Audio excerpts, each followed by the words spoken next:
الحمد لله الذي هدانا لهذا وما كنا لنهتدي لولا أن هدانا الله. أشهد أن لا إله إلا الله وحده لا شريك له وأشهد أن سيدنا ونبينا محمدا عبده ورسوله لا نبي بعده. اللهم صل وسلم على سيدنا محمد الفاتح لما أغلق والخاتم لما سبق ناصر الحق بالحق والهادي إلى صراطك المستقيم وعلى آله وصحبه حق قدره ومقداره العظيم. أما بعد، وقال المصنف رضي الله تعالى عنه ونفعنا به وبعلومه في الدارين آمين. الآن قال مسائل في ستر العورة. Masail, masalah di dalam menutup aurat. Law ra'a huwa aw ghairuhu auratahu min a'la fayadur. Lau seandainya ra'a seorang melihat huwa dia, lau ra'a huwa, apabila dia melihat au ghairuhu atau orang lain melihat auratahu kepada auratnya fi min a'la dari atas, fayadur maka hukumnya tidak boleh. Artinya kalau dalam salat masih membatalkan salat. Jadi aurat kalau dilihat dari atas masih kelihatan, belum dikatakan menutup aurat. Berbeda kalau dilihat dari bawah. Contohnya begini. Orang kadang-kadang pakai kain atau pakai celana di bawah pusar gulungannya. Biasa celana begitu. Di bawah pusar atau kain di bawah pusar. Dia sholat pakai kaos oblong. Kalau masih nampak kelihatan dari atas itu pusernya masih kelihatan, itu belum dikatakan menutup. Jelas ya? Kadang-kadang kelihatan tuh, lagi ruku kebuka tuh. Lagi ruku kebuka. Apa namanya ini? Kerahnya tuh kelihatan. Kelihatan dari atas. Nah, ini kalau dalam penutupan aurat harus dari atas itu tertutup. Makanya kalau pakai kain, usahakan gulungannya di atas pusar. Betul. Begitu juga pakai celana. Kalau kita mau sholat, angkat dikit, kejutan dikit, nggak apa-apa dah. Yang penting sholatnya sah. Ya, yang penting sholatnya sah. Karena kalau misalnya di bawah pusar, walaupun lagi diri nggak kelihatan, tapi kalau lagi ruku kelihatan tuh. Bolong begitu. Nah, ini yadur, nggak boleh. Berbeda kalau dari bawah dilihatnya nggak apa-apa. Contoh misalnya orang sholat di atas, yang mana atasnya ini ya nampak dari bawah, kayak misalnya saung begitu, ya dari bawah kelihatan ke atas. Orang lagi sholat tuh di atas saung, yang di bawah kelihatan, kelenengannya kelihatan. Nah ini nggak apa-apa. Kalau dari bawah tidak apa. Tapi kalau dari atas min a'la fayadur nggak boleh. Bi khilafi lain halnya idza ru'iyat apabila terlihat auratnya itu min asfal dari bawah. Fala darar maka nggak apa-apa. Jadi itu penting kalau kita pakai kain usahakan gulungannya di atas Kalau ente nggak biasa minimal kalau mau sholat dah begitu. Perhatiin pakai celana juga begitu. Itu yang pertama masalah. Yang kedua, lawin kasyafat auratuhu fis salati. Apabila terbuka auratnya di dalam salat. Orang lagi salat auratnya terbuka. Fasataraha halan. Kemudian ia menutup kepada aurat itu halan seketika itu. Langsung. Halan ay mubasyarah langsung. Fala yadur maka enggak apa-apa. Lagi salat inti tiba-tiba kainnya ente karena ada kipas angin kencang keangkat sampai ke atas apa namanya? Dengkul, lutut.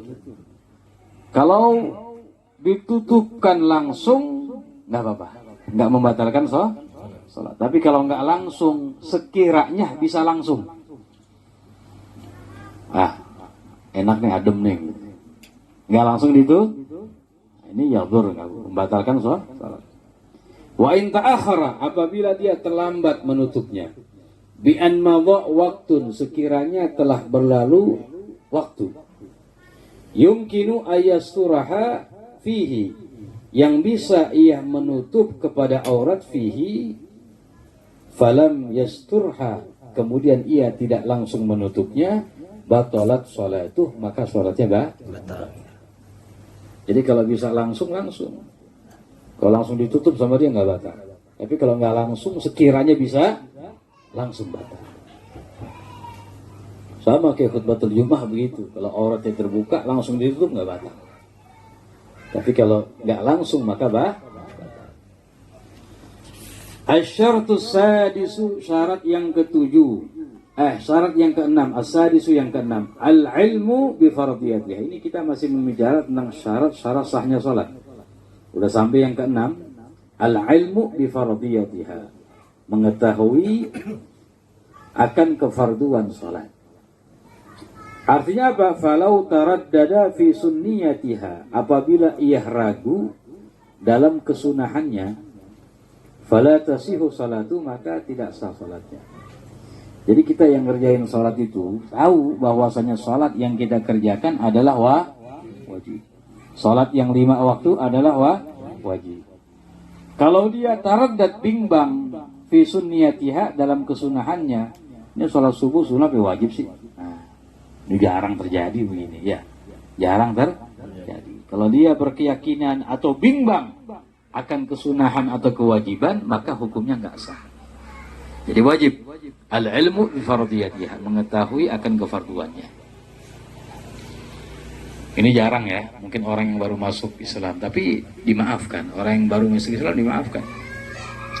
Asyartu sabi, syarat yang ketujuh, yang terakhir dari syarat sahnya salat, alla ya'taqida fardhan min furudiha sunnah. Ia tidak berkeyakinan salah satu dari fardu salat itu adalah sunnah. Alla ya'taqida, ia tidak berkeyakinan fardhan min furudiha, salah satu dari fardunya salat adalah sunnah. Atau dia tidak berkeyakinan satu rukun dari rukun salat itu adalah sunnah. Rukun salat ada 13, nanti akan dibahas. Ya kita sebutin aja.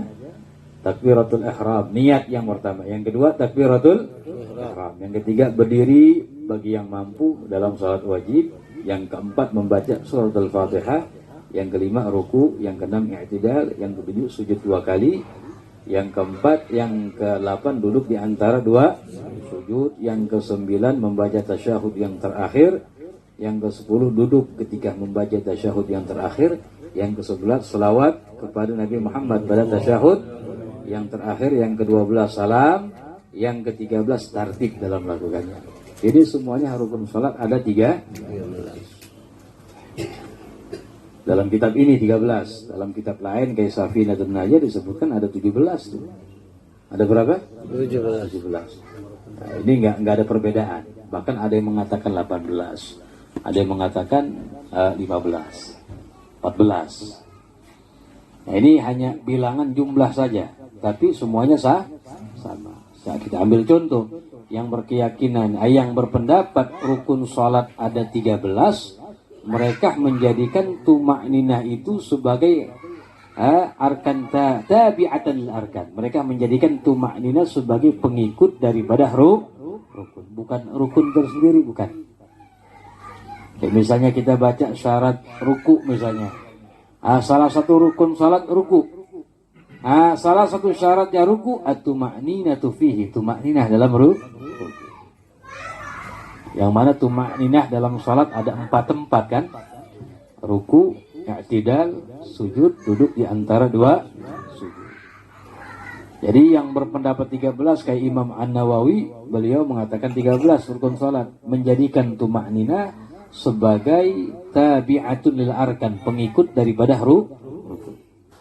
Adapun yang menjadikan tumakninah sebagai rukun, kayak dalam kitab Safinatun Najah